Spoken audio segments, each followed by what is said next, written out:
mais um dia e tu nada viveste. Deixas passar os dias sempre iguais.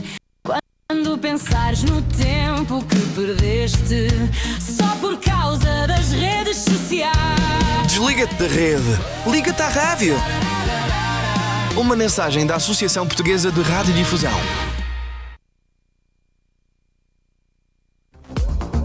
Muito boa tarde, bem-vindos à Conversa Franca, edição do dia 11 de novembro, é dia de São Martinho e por isso iremos falar de vinho daqui a pouco, mas para já, Miguel Louro e Filipe Palma, boa tarde, bem-vindos. Hoje começamos por falar de um tema que já aqui abordámos, mas que continua nas bocas do mundo, não sendo um programa desportivo, gostamos de falar de futebol e do Benfica, concretamente, que escolheu um presidente, Rui Costa, numa eleição que bateu um recorde mundial. Mais de 90 mil pessoas votaram nessas eleições, o que acabou por até ser contraditório face ao risco de poderem votar menos eleitores do que na primeira volta, o que podia até pôr em causa quase a legitimidade de um novo presidente.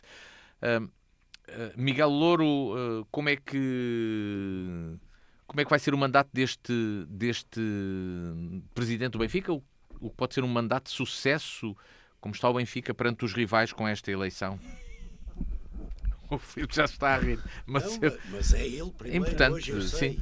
É um tema fácil. Boa tarde a todos. Boa tarde a todos. A gente gosta muito de falar para vocês, mas também gostamos muito deste ambiente aqui dentro do estúdio. É um homem da esquerda, um homem da direita, mas os dois do Benfica. Mas assim, o microfone assim está bem. Somos os dois do Benfica. E o entrevistador?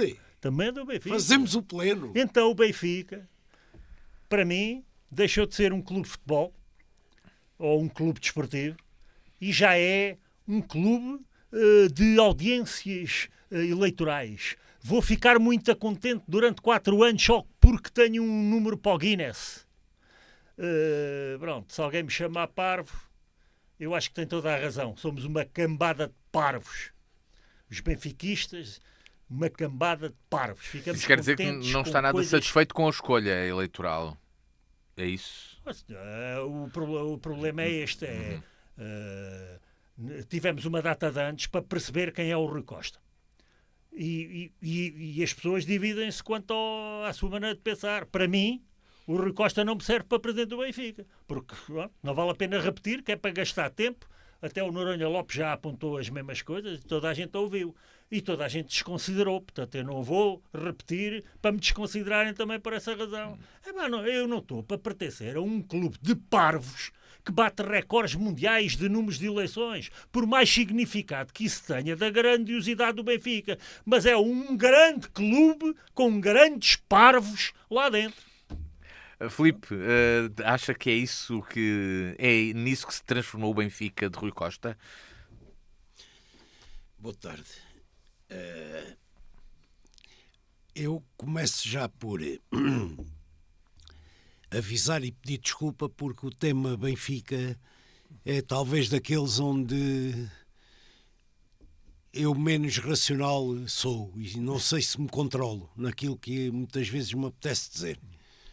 Mas, portanto, como já fiz esta introdução, pode ser que desculpem se sair alguma menos bem dita. É evidente, agora primeiro começo por pegar no que ele disse, o Miguel. É evidente que o Benfica de hoje, o futebol de hoje e os clubes de hoje não são os clubes de adeptos pelo país e pelo mundo que eram há umas dezenas de anos atrás. E nesse aspecto, quando se fala no Rui Costa, é nesse aspecto. Ou seja, enquanto que nós tivemos com a raiz popular que o Benfica sempre teve, enquanto nós tivemos gente que amava o clube, mas era outros tempos, não era preciso ter mais que a 4ª classe e ter amor ao clube, e depois lá havia uns licenciados. este era o Benfica e a formação do Benfica e dezenas de anos, tirando provavelmente o Borges Coutinho, de resto era gente que não tinha uma formação, não é uma formação de caráter, é uma formação escolar para aquilo que é hoje um clube de futebol, que é um porta-aviões, é uma dita indústria, como lhe dizem, onde, e agora penso que vou ser simpático, enquanto o Rui Costa personaliza, na minha opinião, aquilo que eram as raízes populares do grande Benfica, não tem mãos para o porta-aviões. Ou seja, ele representa o Benfica popular, mas não representa as necessidades do Benfica de agora. O que não quer dizer que não se saiba rodear de gente capaz para os tempos de hoje. Mas o problema do Benfica atual, e aí o Rui Costa tem muita responsabilidade, e eu acho que há hipóteses de reverter isso, e é obrigatório reverter isso. Vamos lá ver. O adversário, o Rui Costa, não é o Benfica teve a maior votação de sempre. Ele desvaloriza, o Miguel desvaloriza. Mas essa mobilização prova a força do Benfica. Mais 93 mil pessoas a mais significa, eu tive o cuidado de ir ver a soma dos eleitores das atuais direções do Sporting, Porto, Braga e Guimarães juntos. As maiores votações para presidentes, para as direções do Sporting, maior, Porto, maior, Braga, maior e Guimarães, maior, totalizam 59 mil e poucos votos. Portanto, não há comparação possível. 59 mil eleitores, provavelmente, até. Nem votos. Votaram 59 mil pessoas. Exato. No Benfica votaram 93 mil. Portanto, o Benfica e esta gente, esta comunicação social têm que perceber que em Portugal, mesmo no tempo da indústria, da dita indústria, em Portugal, efetivamente, há dois clubes. Há o Benfica, o maior de todos, e depois há um, que é o anti-Benfica. Não há mais nenhum. Há dois clubes em Portugal. Vamos falar do Benfica. Eu pedi ao Miguel se, nesta realidade, se o grande adversário do Benfica, numa ótica de jogo empresarial, é a Federação Portuguesa de Futebol ou são os adversários dentro do terreno? Não, nem uma coisa nem outra. Os maiores adversários do Benfica são os sócios do Benfica. São aqueles que se dizem do Benfica, mas dentro do coração, eles gostam tanto do Benfica. Você diz. E gostam tanto do Benfica, grande, como eles dizem, o maior do mundo, o mais vermelho do mundo, o não sei quê do mundo. Eles enchem tanta boca com isso, depois esquecem-se de uma coisa que é a que eu mais gostava, que era ver uma equipe de futebol a jogar futebol à séria, que não temos. Não temos e estamos contentes por não ter. Portanto, a Federação está cheia de adversários do Benfica. Os árbitros andam a ser industriados já uma data de antes para ser contra o Benfica. E são contra o Benfica. A gente vê arbitragens todos os fins de semana que só se entende aqueles erros nos jogos em que o Benfica participa e que participam os rivais do Benfica, os adversários diretos, só se entende aquilo como conspiração. Não há outra maneira. A matemática não chega para explicar tudo. Portanto, aquilo lá, um complô anti-Benfica. Este complô de há quantos anos para cá é que existe? Quem é que tem, à frente do Benfica, tentado acabar com isso e não foi capaz? O Rui Costa. Não foi capaz, tem que dar o lugar a outro. Ele não pode continuar ali a assobiar para o lado. Receia que isso se mantenha, então, com esta presidência. Passam a vida a dizer, não sou eu, é o da Federação, não sou eu, é o da arbitragem, não sou eu, é o não sei quê. Não, já chega. Já chega. Eu não quero ter um clube de futebol liderado por um homem que a gente pensava que percebia de futebol. Eu não exijo que o Rui Costa seja um bom gestor. Eu não exijo que ele seja um bom presidente. Ele não tem capacidade para ser um bom presidente, mas exige, e pensava eu, que ele de futebol percebia. O homem não percebe nada. Ainda ontem vimos ele mandou o Vlahovic, o guarda-redes, embora. E comprou este turno. É só frangos. Ontem aquilo foi um frangalhão. Quer dizer, a bola ia para fora e o homem saiu e meteu a bola nos pés de um avançado que só lá estava um. A perceber? São erros e erros e erros. O guarda-redes, zero. Há lá uma data. Quem é que o comprou? Ele. Quem é que comprou os outros? Ele. Então, percebe de futebol? Não. O homem gastou uma fortuna que lá havia, vendeu jogadores bons, baratos, e comprou jogadores maus, caros. Tem que ir embora. Já não vai embora. Já não tenho. Não é por eu Mas dizer que pelas ele tem suas que ir palavras, embora, percebo que tenha pouca esperança no sucesso desportivo do Benfica nos tempos próximos. Senhora, então não estamos a ver tudo. Então ontem empatam com o Casa Pia a ganhar 2-0 em casa. Com o Casa Pia. Qualquer adversário do Benfica, a 15 minutos do fim, pensa que pode ainda empatar o jogo. Qualquer um. Até o Casa Pia. Filipe, partilha desse pessimismo para o sucesso desportivo do Benfica a partir de agora? Da parte em que o Benfica está com jogadores que não sabem, como diz o treinador, o que é o Benfica, que não sabem o que é a alma do Benfica. Quem é que os comprou? Não, isso já vem de trás. Senhora, vem traz o quê? no tempo do Luís Filipe Vieira, quando o Benfica foi o único clube do mundo que no Covid continuou a pagar religiosamente tudo o que ganhavam, em vez de cortar, que houve cortes nos maiores clubes do mundo. Em todos houve cortes por causa do Covid e não haver receitas, menos no Benfica. A partir do momento em que se a paparica e se a burguesa, um clube que é popular e tem raiz popular e que os jogadores têm que, dentro de campo, transmitir essa raiz popular e viver essa alma benfiquista, é evidente que, a partir daí, as coisas não funcionam. Mas agora, e o Benfica pode mudar agora? O Rui Costa tem agora 4 anos, porque foi legitimado por 93 mil votantes e em termos de percentagem de votos, também arrasou. Portanto, tem agora a obrigação de perceber aquilo que o Miguel disse. A parte interna e da categoria e a falta de alma dos jogadores do Benfica é uma coisa.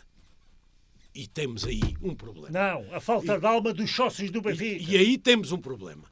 Agora, há outro problema, que é o problema da dita indústria e daquela palavra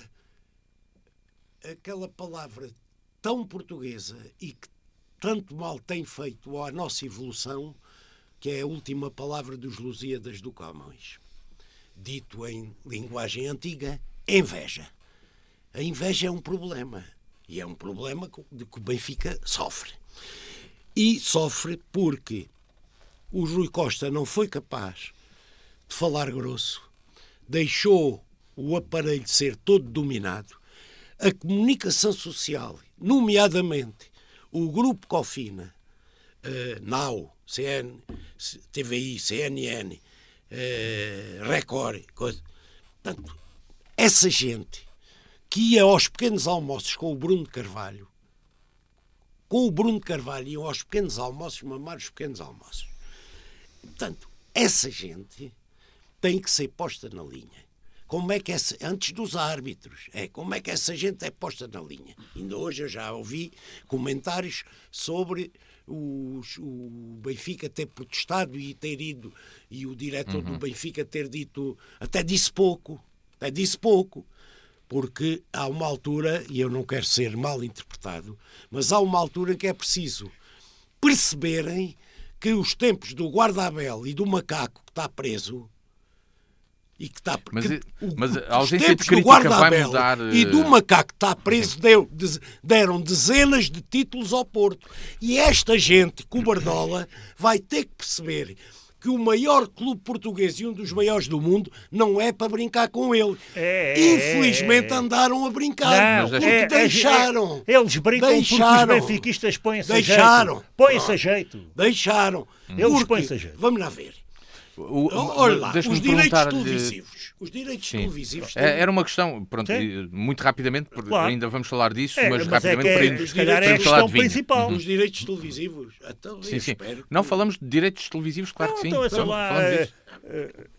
as instituições precisam de dinheiro, todas precisam de dinheiro. E o Benfica tem uma televisão própria, não é? Isso foi logo a primeira. Começou a entrar na falência a Sport TV e os outros, porque o Benfica tem uma televisão própria. Aí começou o ataque ao Benfica. O ataque ao Benfica começa por aí, não é de agora. E o Benfica não soube reagir. Ponto 1. Ponto 2. Os direitos televisivos. Os outros estão todos calados. Mas vamos lá ver uma coisa. Está tudo maluco. Então o Benfica agora faz de conta, recebe 50 milhões de euros por ano. E diz, eu não vou receber menos. E bem, os outros recebem, ou receberam, porque já adiantaram, já não têm nada para receber. O Benfica é que ainda tem 2 anos para fazer agora, até a dita lei entrar em vigor. Recebem, faz de conta, 40 milhões de euros por ano. Os outros estão calados. Parece que o Benfica é que é o mal da fita. Mas os outros estão dispostos na centralização dos direitos a passarem a receber 30? É evidente que não. Portanto, a lei dos direitos televisivos não vai para a frente, vai ser revogada. Porque não há nenhum clube, não é só o Benfica. Quando chegar à altura de se ver quanto é que dá a cada um, o Sporting, o Porto, também não querem receber menos. É evidente. Porque o Proença aí, o Proença não é o Proença, presidente da Federação. O Proença enganou-os a todos quando disse 300 milhões. E os 300 milhões não são 150. Portanto, não há nenhum clube que receba menos. Ponto 1. Que queira receber menos. E, portanto, o Benfica também não quer receber menos. Como os outros também não. Deixa-me passar aqui ao Miguel para saber se partilha desta visão do Filipe sobre a centralização dos direitos ou se partilho. até embarca numa proposta é- que chegou a ser feita durante a campanha eleitoral do Benfica comprar os direitos da Liga, todos os direitos da Liga, para depois os vender. Quem é que fez essa Não me promessa? recordo, mas isso chegou a ser falado. Não sei se foi faço- Cristóvão. eu não faço Houve um ideia. candidato Eu não Cristóvão, faço houve um ideia. Cristóvão novo, um candidato Não. Cristóvão. Eu não faço ideia. Talvez o Cristóvão Eu não faço Carvalho, ideia. sim. Eu não percebo. Não sei. Eu não percebo é porque é que a Federação, mas principalmente a arbitragem, Estou a ouvir. o que é que tem a ver com as receitas? Ou seja, o Benfica querer fazer a sua receita da sua própria iniciativa, a sua própria televisão, e o Benfica diz, não, isto é meu e eu não abdico disto, não é? Como qualquer empresa tem o seu negócio e também não abdica das suas receitas assim de qualquer maneira. Pronto, as coisas são discutíveis, ok. Mas o que é que os árbitros têm a ver com isso? Eu acredito que há uma manipulação nas arbitragens. Neste momento, não estou a falar do antigamente, toda a gente sabe que o Benfica também já beneficiou de favores dos árbitros noutros tempos. Mas neste momento, parece que está ali tudo uma orquestra. Os árbitros não têm o mais pequeno respeito pelo Benfica. O que é que serve o Benfica a dizer que é o maior clube do mundo, quando depois qualquer caramelo entra no Estádio da Luz, rouba o Benfica na cara de 60 mil pessoas e vai descansado para casa? Está a perceber? Não... Como é que isto é possível acontecer? Só que o facto é que acontece. E o Benfica é roubado todos os fins de semana. O que é que isto tem a ver com os direitos televisivos? Se isto tiver alguma coisa a ver com os direitos televisivos, é porque há aí uma máfia a montar. Só pode. Que é como quem diz, nós queremos que o Benfica abdique dos seus direitos e para tal utilizamos estes trunfos. E um dos trunfos é a arbitragem. Como é que a Federação dá ordens aos árbitros para os árbitros roubarem o Benfica? Isto é a máfia. Não é? Portanto, as hipóteses todas que possam estar escondidas e que provoquem isto que a gente está a ver todos os fins de semana, são a confirmação de que estamos a lidar num ambiente muito lamacento, muito obscuro, muito mafioso. O Benfica chia. Eu, como benfiquista, chio. Mas os outros estão a ver o crime e como beneficiam dele estão calados. Então isto está aí armado uma barraca grande. Para terminar a conversa, só acredito que o... Eu estou de acordo com o chiar e com a mafiosice e com isso tudo. Agora, o Benfica deixou crescer. É a história da serpente. Se não se corta a cabeça à hidra, ela vai... Não, tem que se cortar logo a cabeça. Deixou crescer isto. E quem é que fez isso? Veio do tempo do Vieira. Pois, mas o Costa já lá estava. Sim, mas vem... Mas estava lá o Costa já. O Benfica deixou crescer isto. Repare numa coisa, olha, vou-lhe dar um exemplo que parece não ter de futebol, para mostrar a inveja e a falta de respeito por o grande Benfica. O Benfica, quando foi a crise da Ucrânia, a crise de invasão do início, dos apelos à solidariedade, da falta de medicamentos, da falta de tudo, o Benfica fez para com a Ucrânia mais que alguns países. À conta do Benfica. Organizou ajuda solidária à Ucrânia mais que alguns países. Uma coisa que não é narrável, porque cá passou em rodapés. Em parangonas, no estrangeiro. Cá, em rodapés.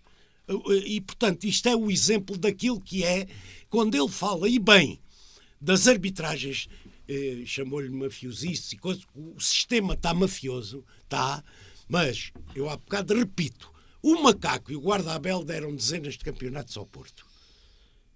Toda a gente sabe quem são os árbitros, onde é que moram, e desde crianças tiveram clube.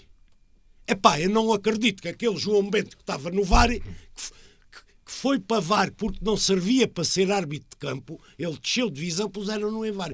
Não acredito que as pessoas não saibam que ele sempre foi um fanático do grande clube anti-Benfica. Sabem de certeza.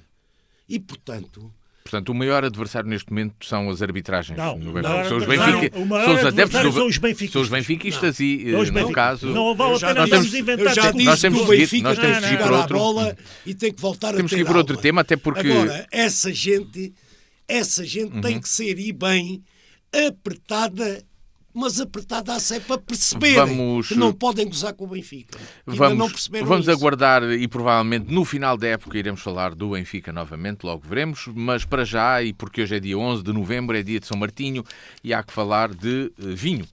O ano passado o Alentejo vendeu 92 milhões de litros de vinho, mas este ano, e hoje a Diana noticiou isso mesmo, a produção está pouco acima dos 80 milhões.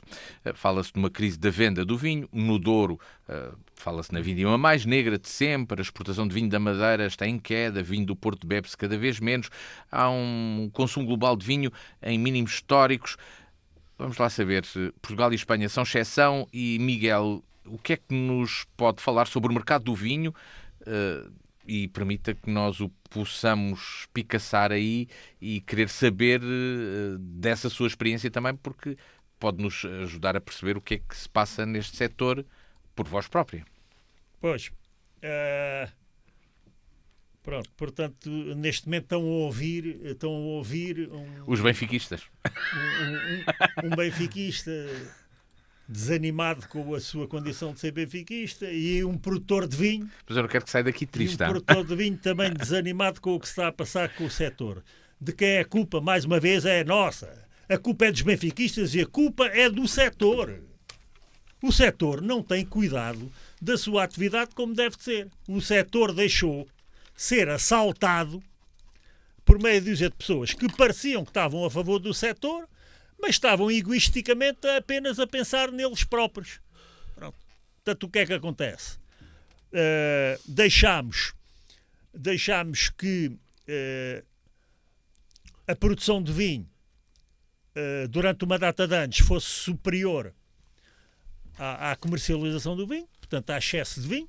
Há estoques, não é? Há estoques, e há estoques acumulados dá uma data de anos.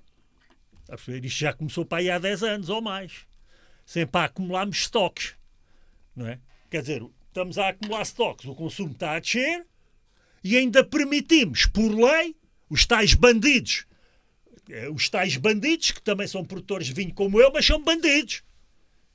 Ainda por cima têm marcas boas, falam mansinho para os seus clientes, para os seus consumidores, têm tudo a parecer dizer que são bons e perfeitos, porque estão dentro daquilo que o consumidor quer, porque aplicam as melhores regras de respeito pela natureza, pela qualidade do vinho, etc, etc, etc, mas depois são contrabandistas. Está a perceber? Dizem que só produzem o vinho das suas uvas, mas depois vão comprar uma parte igual à que produzem lá fora. Está a perceber? Mesmo existindo um excesso de produção aqui em Portugal, não é? Portanto, isso o Miguel Nós temos um excesso de produção e mesmo assim ainda importamos. Ainda importamos para as regiões de vinho uma quantidade igual àquela que produzimos. Ou seja, duplicamos a produção. Mas no mercado global há uma retração, não há? O mercado global tem vindo a perder a área de vinha, Mas porquê mais que ou menos importa? 2% ao ano, Para que é que importa se tem cá o suficiente? porque é muito mais barato lá. É porque é mais barato, não é? Porque como este problema é mundial, Não interessa a qualidade, interessa ganhar dinheiro. porque há vinho para todas as bolsas e cá, por exemplo, as cooperativas também têm vinho para combater esse vinho com esse preço, mas não têm é a marca.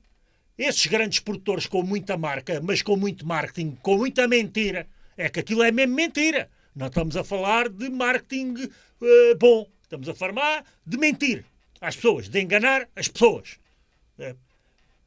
Eu estou a aprender, estou a ouvir com toda Ou seja, a atenção. estamos a introduzir vinho Toda a importado atenção. nas nossas produções certificadas com o certificado de origem. Está a Não. perceber? Ilegal! É que eles assaltaram a Comissão Vitivinícola, assaltaram as instituições, a Vini Portugal, o IVV, assaltaram tudo o que é institutos que mandam e que regulam o negócio do vinho. São eles é que mandam, eles é que nomeiam as pessoas que lá estão nessas instituições. O eles é produtores. O? É alguns produtores. O eles. Alguns produtores. Eles é que mandam, a eles é quem? Eles é que mandam, alguns produtores de nomeada, que se associaram de certa forma, criaram empresas comerciais, deram poder às Criaram empresas. entre eles um oligopólio para dominar isto. Deram poder às empresas comerciais, quer dizer, é uma empresa comercial é que manda na Comissão Vitivinícola da região do Alentejo. É um escândalo. E as pessoas aceitam isto. E a empresa comercial é o quê? É uma associação qualquer, que nem sei o nome. Mas é uma associação Mas só que é, Mas que essa não é de produtores. É porque os produtores é que fizeram essa associação e compraram a outros comerciantes. É que Alguns produtores. Alguns, claro. Alguns produtores juntaram-se e também encarregaram-se de fazer o comércio dos seus próprios produtos, o que é perfeitamente legítimo. Só que criaram associações e as associações, por lei, passaram a ter voto numa coisa chamada o Conselho Geral, que é quem nomeia o presidente da Comissão Vitivinícola. Estás a ver? E, portanto, agora eles seguem. Agora elegemos um novo presidente para a Comissão. Parece que quer dar um bocadinho a volta a isto, mas eu não acredito que ele não vai dar volta nenhuma, porque ele é nomeado pelos outros. Está a Pois, perceber? está na mão deles. Pois, de certa forma. Está pelo menos condicionado como aos De árbitros. certa forma. Está a perceber? É aqui uma coisa que não sei se é, se parece, se é e parece. Bom, é uma Mas coisa há assim desafios, meia- há desafios, está a dizer, portanto, há menos vinha instalada no mundo inteiro, Há menos vinho instalado no mundo mas há inteiro. menos consumo também. Mas o consumo, a perca de consumo é maior, É maior. que a perca da área de vinha. Portanto, da Isso é um produção. desafio aos produtores. O que é que acontece?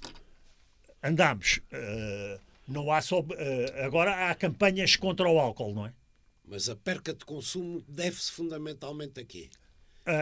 Bom, o vinho não é a única bebida alcoólica que está no mercado. O vinho compete com as outras bebidas alcoólicas. Há aguardentes, Pronto, uísques. com tem bebidas com os não alcoólicas refrigerantes também, e não é? com, para aqui, para ali. Esses produtos têm um marketing mais verde. O marketing utilizado, quando aparece gente com formação universitária a dizer categoricamente que o vinho provoca cancro, epá, isto é uma coisa, quer dizer, toda a gente sabe que até o ar provoca cancro, a água provoca cancro. Qualquer produto que tenha defeitos, não é? A gente não vive num mar de rosas, a gente vive num ambiente poluído, a água também está poluída, o ar está poluído, a gente passa a vida, agora vêm os microplásticos, a gente vive sem o plástico? Não, vem tudo embalado em plásticos, não é? Até nos materiais dentários é tudo já plásticos. Então, quer dizer, nós não tarda, quer dizer, os produtos são todos cancerígenos, se a gente quiser dizer. Agora depende da saúde das pessoas e também depende da quantidade de produtos eventualmente ou potencialmente cancerígenos que a gente absorver, ou para respiração, ou pela alimentação, ou pelo contacto, ou, não é? Isto É o que estamos a falar. Portanto, as outras bebidas alcoólicas fazem campanhas contra o vinho. Quer dizer, o vinho é a base da alimentação chamada da dieta mediterrânica. Não é? Toda a gente é unânime a dizer que a dieta mediterrânica é a coisa mais saudável do mundo. E depois a seguir... Tem que ter uma copa de vinho. Tem que ter uma copa de vinho. Não é beber 5 litros de vinho por dia. Não é? Mas pode-se beber 2 decilitros ou 3 decilitros. Não é? Não nos temperos. Vamos lá ver uma coisa. Estamos a falar até... Eu, como produtor de vinho, pode parecer mal, mas não me interessa isso para nada. Eu também tenho uma formação em medicina e também sei que há muitos produtos que a gente usa em medicina, não é? Que são cancerígenos. Depende da dose como a gente os administra. Não é? Como em tudo. Uma coisa é um remédio, mas se for utilizada noutra quantidade é um veneno. Toda a gente sabe isso. Portanto, o que é que acontece? As campanhas de marketing e publicidade a favor dos... Não há nada pior que os refrigerantes. A gente temos um problema com o diabetes. Uma coisa completamente louca. Mas ninguém se atira às causas do diabetes. E as causas do diabetes estão na alimentação. E a cerveja? Hã? E a cerveja que publicita e por aí fora. As camisolas da Seleção Agora, Nacional. Tornaram o vinho o maior inimigo. O que é que acontece? Estas publicidades chegam mais a uma geração. A uma geração que é chamada geração Z, agora chamam-lhe gerações por letras, não é? A geração Z papa com tudo o que é publicidades. Tudo o que é publicidade entra na cabeça dessa geração. Portanto, temos uma data de ignorantezinhos que vivem em casa, que nem sequer saem à rua. Vivem ligados aos computadores, em casa dos pais, até aos 40 anos de idade. A malta está ali, não é? Enfiaram-lhes na cabeça que o vinho é um grande inimigo, que o que é bom é Coca-Cola ou outro produto qualquer, muito pior que o vinho. Porque, vamos lá ver, bebidas, para além da água, não há nada mais saudável que o vinho. Não venham cá com a conversa.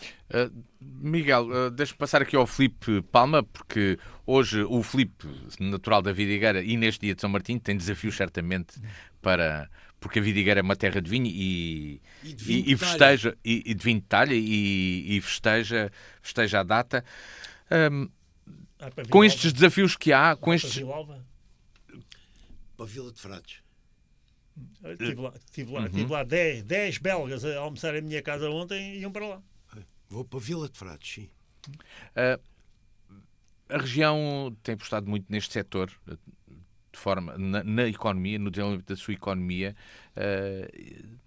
Isto representa um risco? Está a ser observado de forma atenta o desafio do vinho pela região, pelos agentes da região?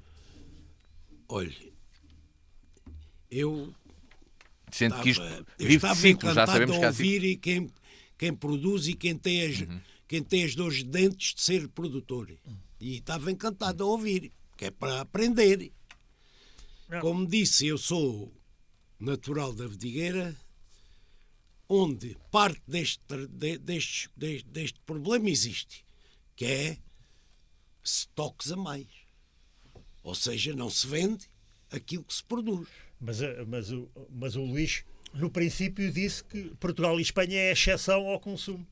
O consumo em Portugal e Espanha manteve-se ou cresceu até ligeiramente. Mas continua a ter...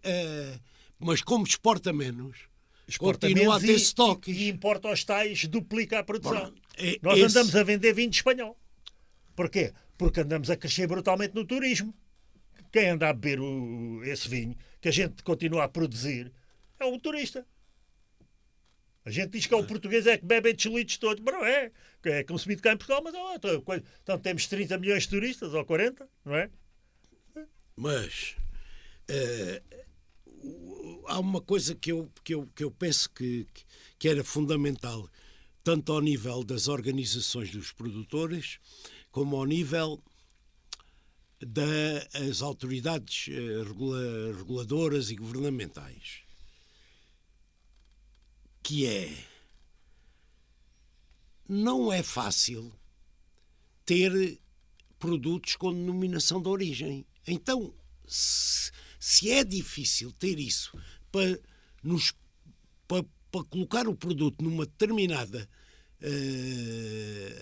a gama mais alta, como é que nós não temos fiscalização, regulação e legislação que proíba o ataque ao lucro de uma forma, não digo ilegal porque deixam, mas como é que um vinho de denominação de origem, na região da Vidigueira ou na região de Estremoso ou não sei o quê, depois há vinho desse que no fundo é, por aquilo que o Miguel disse, é misturado com importação de vinho de outra qualidade. É evidente que isso aumenta os lucros de quem faz isso, mas diminui a qualidade do produto. Completamente. Diminui a qualidade do produto. E vai daí baixam as exportações. O consumo interno não baixa por causa do turismo, mas as exportações baixam porque a gente demos cabo da marca. Era aí que eu estava a chegar. Exatamente. Que é onde estamos a chegar. Porque nós dizemos, as autoridades e coisas, e eu próprio me lembro quando ainda trabalhava no setor que vocês sabem, de apoiar os núcleos empresariais ou associações de produtores no sentido do quê? Da internacionalização. Internacionalização, fomentar a exportação, etc. Mas é aquilo que o Miguel diz. Como é que nós podemos fomentar? Os outros não são tolos.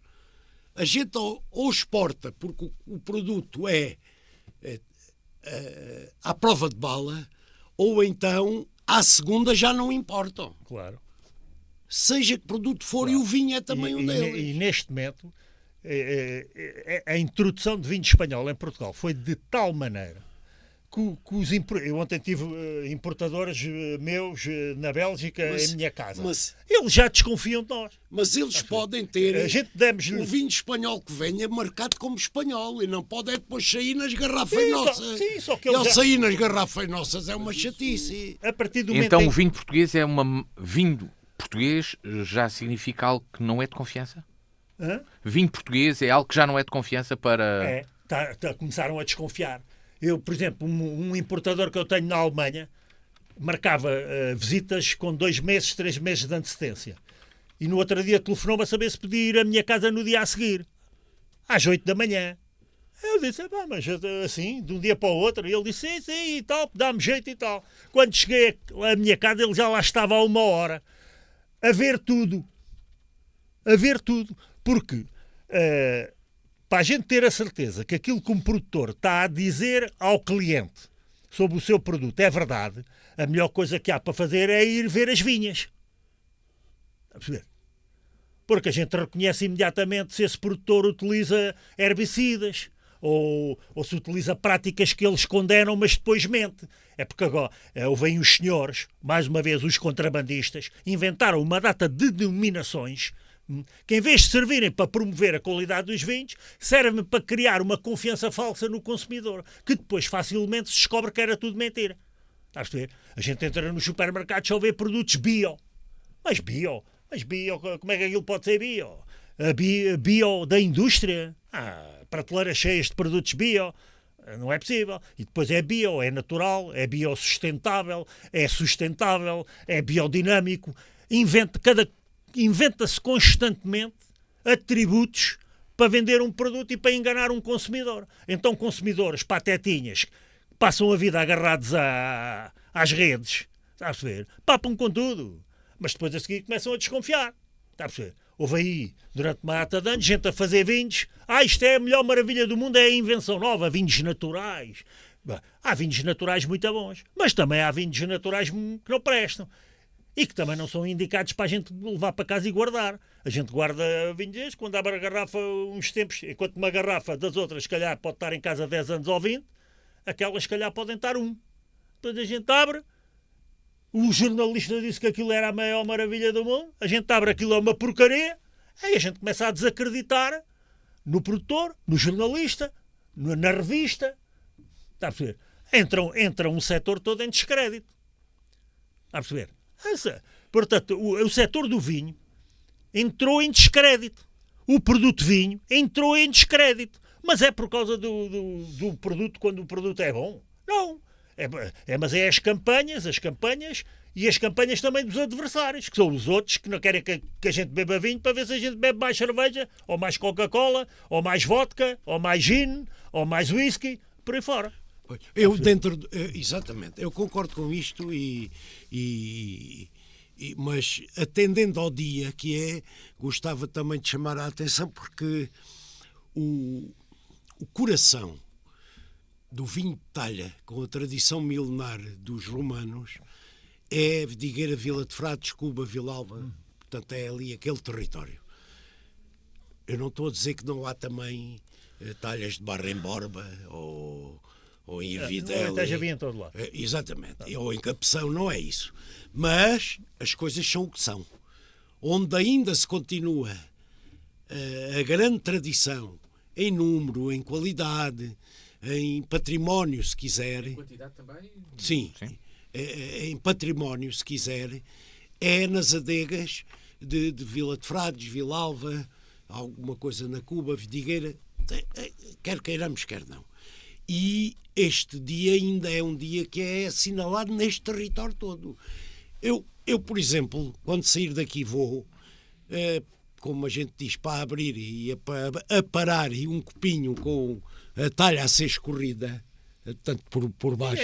É o convívio e a conversa. É o convívio e a conversa, mas tenho que ir a 3 sítios e não vou a 6 porque não consigo.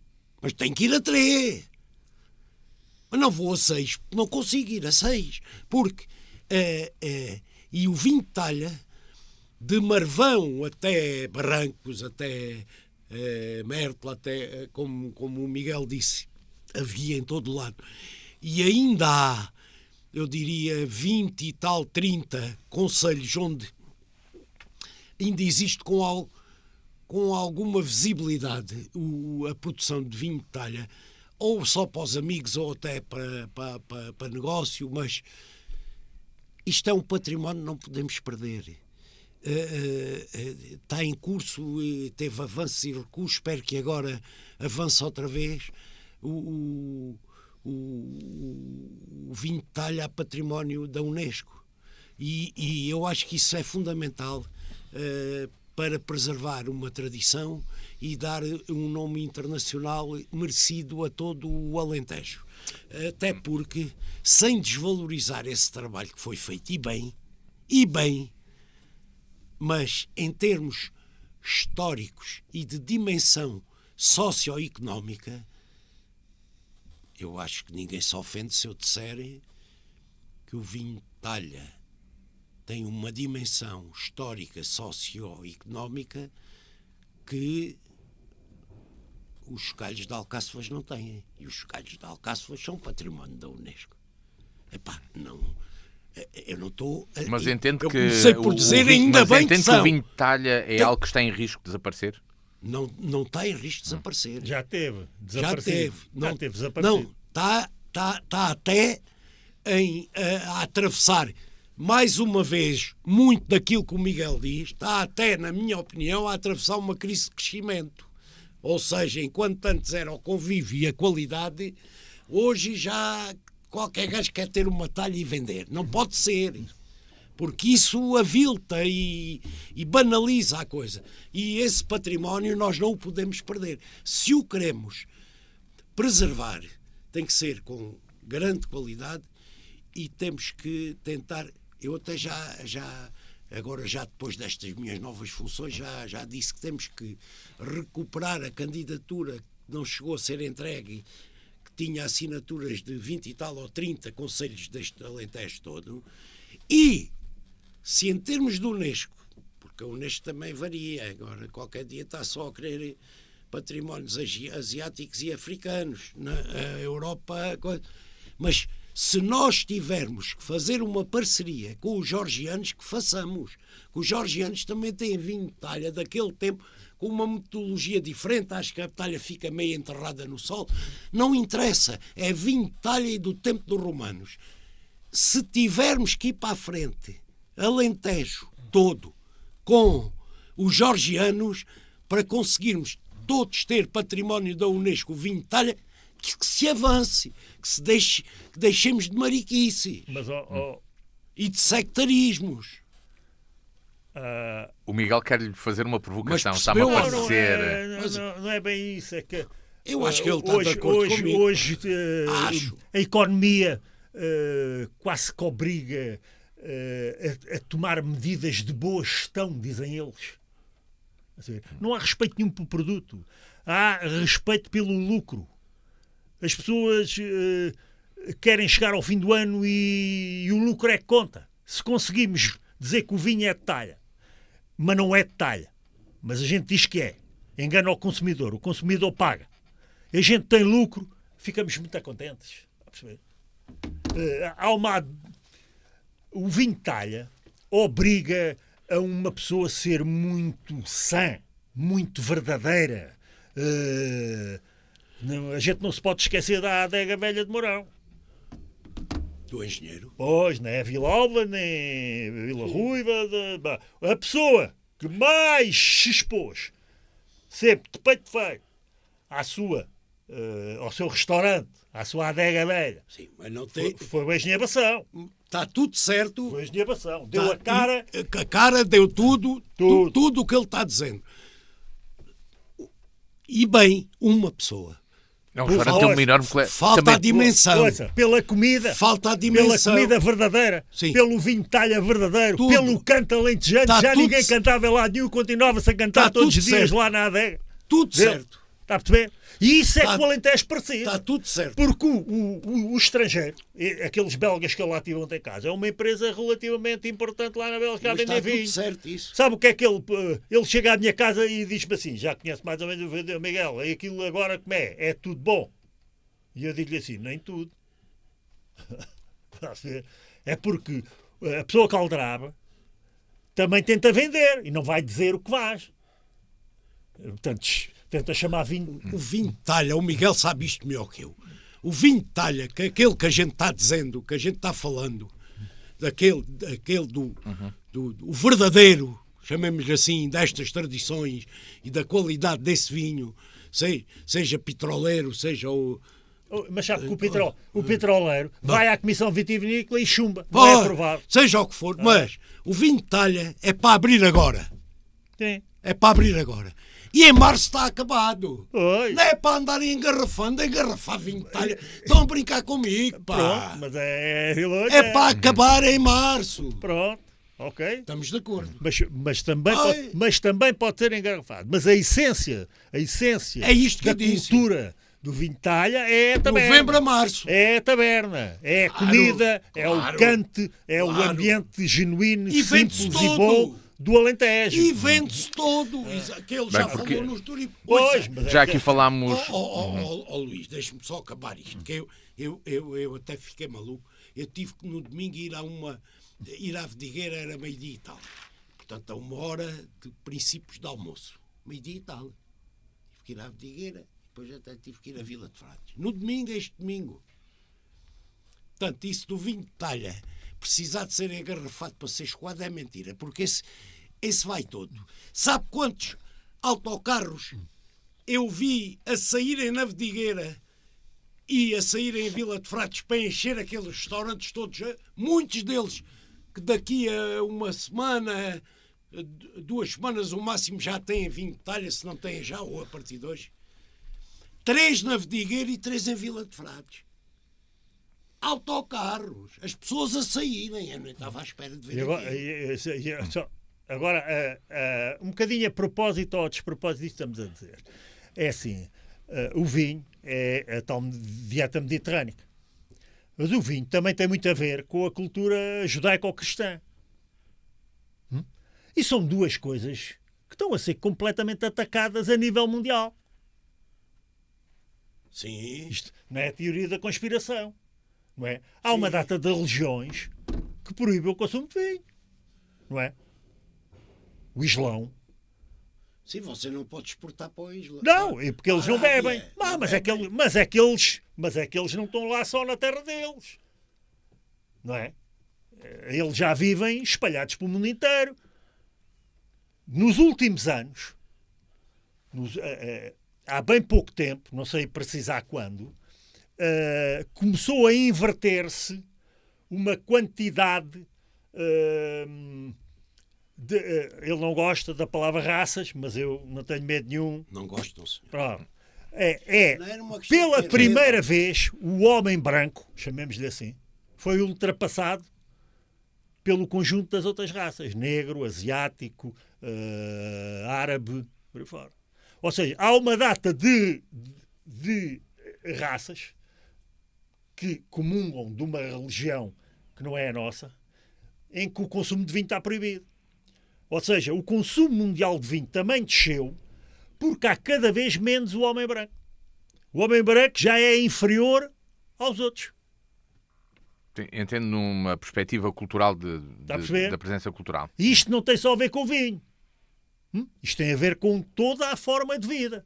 Eles consomem produtos que nós não consumimos. Ou consumimos pouco. A gente consome... Também não comem porco. Pronto. Eu ontem tinha... Olha, a propósito, tinha um almoço em minha casa com os tais belgas, não é? O que é que eu lhes servi de almoço? Umas perdizes, e depois a seguir um bacalhau, e depois a seguir porco. Tive azar, podia ir para o borrego, mas não me lembrei. Pronto. Vinham Pessoas que não comiam porco. pessoas que não comiam porco. Mas comeram o resto. E eu olho para e o porco estava extraordinário. É que o nosso porco preto, Você está a fazer inveja. Está a completamente o nosso fazer porco inveja. preto. Aquilo que os espanhóis chamam a presa ibérica. A presa Sim, é melhor que secretos para mim. Não, era entrecosto. Entrecosto assado no forno Também é com bom. puré de maçã. Aquilo estava espetacular. Os belgas até estavam malucos. E esse, o que provavelmente é gelão. Mas comeu a É perdiz. Também gelão. pode ser judeu. Hã? Mas comeu a perdiz e o bacalhau. Comeu tudo e estava a comer o porco. É que ele estava a comer, estava-se a lamber. Estava-se a lamber e há um gajo que Goza deve com ter ele. querido gozar com ele. Exato, Deve goza ter com querido ele. gozar com ele. Então. E diz assim, então já comes porco? E o gajo perguntou-me, isto é porco? Eu disse, porco, mas ibérico. E o gajo lá, pronto, já não comeu mais. Porque o outro lhe disse. Porque o não outro comia, se pá. meteu no gozo. Vai. E ele até se lambia aos dedos. Parou logo. Disse, bom, então o que é que comes mais? Queres mais perdiz? Lá veio mais uma perdiz para o homem. Não, estou a ver. Portanto, isto a nível global, o que é que eu quero dizer? A população que comunga de princípios anti-vinho ultrapassou a população da cultura do vinho. Não ultrapassou nada. Ultrapassou? Os indianos e os chineses são mais que essa gente toda e não têm essa restrição. Não. Os Ouça, indianos bebem e os chineses ouça, também. Os chineses é Pronto. assim. Os chineses... Não ultrapassou nada. Os chineses não... Ouça, você percebeu mal o que eu lhe disse. Os chineses eram grandes consumidores de vinho. Sim. Neste momento já têm super hábito de vinho. Está a perceber? Plantaram tanta vinha. Já Mas estão também... bebem, é o que eu estou a dizer. Não, bebem pouco. Não é por aí. Não, Mas, não é- mas os mercados não asiáticos. tinham hábito de consumo de vinho. E agora já ultrapassaram o que consomem. O mercado asiático, boa parte dele também tem muitos países de raiz de cultura religiosa muçulmana e, portanto, não serão grandes importadores, certamente, mas há outros mercados asiáticos que podem ser É pouco relevante. utilizáveis por Que é Portugal. com a China a produzir? Com a China a produzir. E com a Austrália ali ao lado, não é? Também tem a Austrália ali pertinho, Com não a é? China a produzir. Mas é que a Austrália verdade. já foi grande e agora já é Sim, pequena. os vinhos do Novo Mundo Austrália praticamente tem desapareceram, ou vinho. não, Miguel? Está tudo já tiveram uma expressão grande e agora está tudo a desaparecer. A Europa sempre foi o maior produtor de vinho. No seu conjunto. E agora então voltou outra vez a ser Estava-me a aqui maior, uma- porque a América está a arrancar vinhas, os países da América do Sul estão a arrancar vinhas, Mas a a Austrália América está a arrancar arrancar vinhas, e a na África do Sul a Califórnia. arrancar vinhas, está toda a Ó, gente... Miguel, Hã? na Califórnia. Tem muita vinha, mas está, está toda a gente a arrancar Mas eu vinhas. acho que é só... Mas então aí eu ia, Califórnia para fecharmos Sul, o nosso acho eu. programa e a nossa conversa, ia perguntar precisamente ao Filipe com esta notícia também que o Miguel nos traz, ou esta confirmação daquilo que já tínhamos ouvido falar, do vinho do mundo novo, que em tempos foi visto como uma grande ameaça ao vinho português e ao vinho europeu, estando em decréscimo. Isso dá-lhe esperança de que esta crise seja também ultrapassável pelo vinho português e pelo vinho europeu? No capitalismo todas as crises são ultrapassáveis. Porque mas no capitalismo também há produtos que desaparecem. Não, há problemas, mas depois regenera e ultrapassa.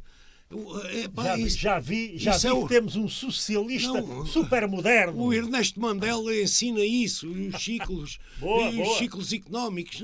Não é isso mesmo. A gente não pode desesperar. Temos que saber que há a crise, qual é a raiz da crise e como é que a podemos ultrapassar. Muito bem. De outra maneira, não estamos a ter a visão que é obrigatório termos, seja ao nível individual produtor, seja ao nível do consumidor ou do nacional, como eu. Eu quero que... Repare numa coisa, o Miguel deve saber, tirando o vinho de talha, o Concelho da Vidigueira, que é um concelho pequeno, em termos de área, etc., tem 12 adegas, 12 produtores de adegas, tanto em dimensão como em qualidade do nível do Miguel. Não, nem pensar. Ou maiores ainda. São maiores, mas a qualidade não se compara. Não, a qualidade, há lá muitas... Olha, o peso já existe. Está lá o peso, está lá a Relvas, a Casa Relvas, está lá a Sogrape, está lá a Herdade Grande, está lá... Isto é todos juntos, não vale um.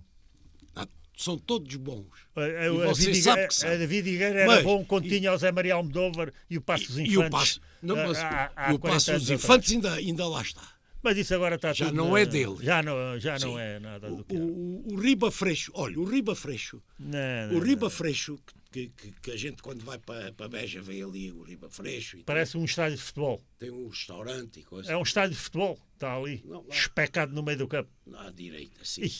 Mas o Riba Freixo a adega foi comprada, já nem digo o paral que está escondido, você não o vê. E está tudo feito... também com o enoturismo e um hotel e não sei o quê, do alemão. Então, outra, essa em Vila de Frade. Mas o Riba Freixo, a gente olha e sabe que está ali aquela coisa, são 40 e tal ou 50 hectares. Aquilo começou por ser de um imigrante da África do Sul. Esse imigrante da África do Sul trouxe ali para a Vidigueira, que aliás... Nada imigrante da África do Sul. Ele trouxe para a Vidigueira... Pessoas que foram para a África do Sul... em 1900 e muito pouco, fugidos das guerras mundiais. Foram fazer vida para Veio da África do Sul, deixe-me só dizer isto. E o Miguel, se calhar, até conhece. Porque eu não conheci... O gajo não. O pai o avô dele era irmão do meu avô, portanto eu conheço. Ele veio da África do Sul quando comprou aquilo dos 40 e tal ou 50 hectares e depois mandou fazer aquilo e aquela adega por baixo e coisa e aquela vista maravilhosa que lá se tem de cima do estádio de futebol, como ele diz. Mas a vinha branca que ele trouxe e que mandou ali fazer foi uma, que até está lá explicado, que eu estive a ler aquilo, foi uma casta de origem francesa que se dava na África do Sul que ele trouxe para ali, que é muito bom, Chenin Blanc, que é uma casta branca, que ele tem o vinho Chenin Blanc. E eu, a primeira vez que bebi aquele vinho foi lá, já há uns anos, agora continuam a fazer. O dito Chenin Blanc. O que eu lhe queria dizer era aquilo. Ele, se calhar, quis ir viver a vida, já estava cheio. Sabe quem é que... senhora, então é o dono do Coteiro Mora. Não. Em Montemora. Sabe quem? O Riba Freixo. Mas o Riba Freixo já não é dele. Claro. Foi vendido, sabe a quem? À Quinta da Pacheca, aos gajos do Douro. É o dono do Farense, senhor. Aos gajos do Douro. Bem, nós temos de terminar o programa. Quero-vos apenas, como já percebemos, os nossos ouvintes já perceberam que temos aqui dois benfiquistas, mas essencialmente dois especialistas em vinho. E eu gostava apenas que... beber, sim. Queria apenas que fizessem uma sugestão de uma casta ou de um blend para os nossos ouvintes provarem hoje, um tinto ou um branco. Então, se forem bem vinho da Vidigueira, bebam Antão Vaz, branco. É isso que eu digo. Se for vinho da Vidigueira, bebam Antão Vaz branco. Se forem beber vinho de Estremoz, bebam uma mistura de Alicante Boucher trincadeira ou com Cabernet Sauvignon. Ficam bem. Ficam. E assim ficam as sugestões Não, nesta Antigueira conversa é franca. Antofagasta. Ficam estas sugestões na Branquinho, conversa fresquinho franca, de Antofagasta sendo que Antigueira. o programa regressa de hoje uma semana, novamente, terça-feira às 18 horas, também ao fim de semana, logo às 11 da manhã. E recordo que o programa está também disponível em dnfm.com e no canal de YouTube para ver e subscrever sempre que quiser. Boa tarde.